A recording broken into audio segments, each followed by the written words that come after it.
अच्छा, तो अगर तुम्हें ये घर इतना ही जहन्नुम नजर आता है तो चले जाओ अपनी माँ बाप के पास जन्नत में। मेरे लिए ये जहन्नुम नहीं है, मेरे लिए यही जन्नत है। अगर तुम मेरे साथ इस वक्त में नहीं रह सकती तो ठीक है, मुझे भी तुम्हारी जरूरत नहीं है। तुम अम्मी, आपने क्या किया मेरे साथ?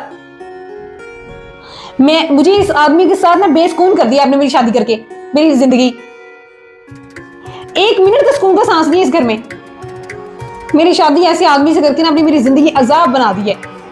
ना इस घर में एसी है, ना कोई सहूलत भी नहीं है अम्मी। सारा दिन मैं अकेली मरी पड़ी रहती हूँ घर में। ना यहाँ पे कोई नेट चलता है, पंखियों से हवा झिल झिल के मेरे हाथ थक जाते हैं। हर घंटे बाद लाइट चली जाती है। अम्मी मैं सही कह रही हूँ, हर घंटे बाद यहाँ पे लाइट चली जाती है, ठीक है। ऊपर से लो, अभी लाइट का नाम लिया था तो लाइट चली गई। क्या मैं सारा दिन घर के काम करती रहती हूँ? क्या आपको बताऊं मैं? हाँ जी, यहाँ पे कोई नौकर नहीं है, सब झूठ था, फ्रॉड था। वो जो गाड़ी लेके आया था ना शादी पे, वो भी उसकी अपनी नहीं है, वो किसी दोस्त की मांग के लेके आया था फ्राडी। आप मुझे कहते बड़ा पैसा है इस बंदे के पास। खाक पैसा है, मेरी जिंदगी जहन्नुम बना के रख दिया है। क्या अम्मी, मैं आपको क्या क्या बताऊं? लो अब आई लाइट। यही काम है लाइट के, सारा दिन यही काम है। कोई यूपीएस नहीं है, लगता है आ गए यहाँ से। चलें ठीक है, मैं बाद में बात करती हूँ आपसे, ठीक है। Okay okay, bye bye. आ गई आ गई आ गई, आ जाए, आ गए आप।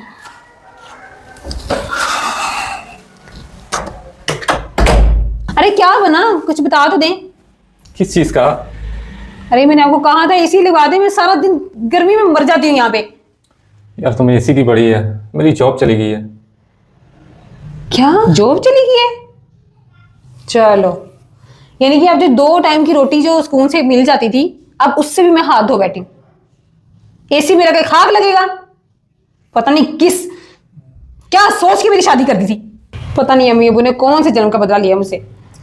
देखो मेरी बात सुनो, इतनी नाशुक्री ना अच्छी नहीं होती। हम बहुत से लोगों से अच्छे हैं और तुम्हारी इन्हीं बातों की वजह से ना आज मेरी जॉब चली गई है।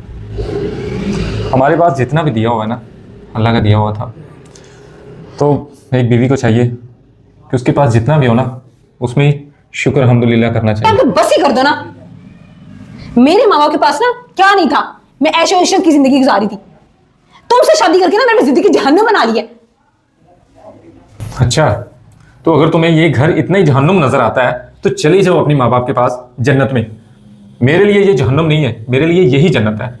अगर तुम मेरे साथ इस वक्त में नहीं रह सकती तो ठीक है, मुझे भी तुम्हारी जरूरत नहीं है। मैं जी लूंगा अकेला।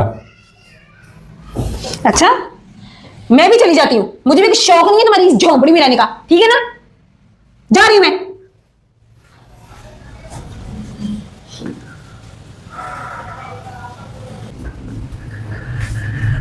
अरे नासिर, इतना परेशान क्यों बैठे हो? और भाभी नजर नहीं आ रही, खैरियत तो है? भाभी तेरी यार अपने मायके चली गई है। तुम तो जानते हो मेरे हालात कैसे हैं। तो वो बस हर वक्त अपने माँ बाप की शान शौकत ये वो, तो मैंने भेज दिया उसे। मैंने कहा अगर तुम्हारी ज़िंदगी इधर बर्बाद हो रही है तो तुम चली जाओ अपने माँ बाप के पास। ठीक है, वैसे अच्छा तो नहीं लगता, लेकिन कोशिश करो कि अपनी बीवी को मना लो, क्योंकि ये घर औरतों से सजाए जाते हैं। यार तुम अपनी जगह बिल्कुल ठीक हो। मैंने हर कोशिश कर ली है उसे समझाने की, लेकिन उसके ज़हन में बात नहीं बैठ रही। तो अगर उसकी समझ में आ गया, उसे अपनी गलती का एहसास हो गया, तो वापस आएगी तो मेरी तरफ से इनकार नहीं है, बाकी उसकी मर्जी है। चल ठीक है, तुम दोनों की लाइफ है, ऐसे तुम दोनों को ठीक लगता है करो। मैं चलता हूँ, फिर मुलाकात होती है।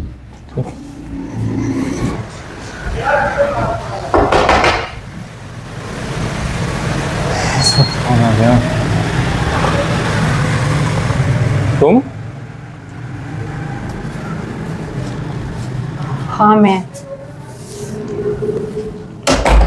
तुम वापिस आती हो? हाँ गई तो थी मैं अपनी जगह वापस लेने। लेकिन उस घर में अब मेरी वो जगह नहीं है जो मेरी पहले थी। बाबा ने मुझे बोला कि असल घर औरत का उसके शोहर का घर होता है, इसलिए तुम वापस जाओ। और मैं कुछ नहीं कह सकती। चलो ये तो बहुत अच्छी बात है कि अगर तुम्हें मेरी बात नहीं समझ आई तो तुम्हें पापा की बात तो समझ आ गई कि तुम्हारा असल घर ये है। और वैसे भी मियाँ बीवी के रिश्ते में ना सब कुछ पैसा नहीं होता। बीवी का प्यार जो होता है ना, ऐसे हालात में ही असल में पता चलता है। जो बीवी इस हालात में अपने शौहर का साथ देती है ना, वही सच्चा रिश्ता होता है। मुझे माफ़ कर दे, मुझे अपनी गलती का एहसास है। मैं खुश हूँ कि तुम्हें तुम्हारी गलती का एहसास हो गया। आ जाओ।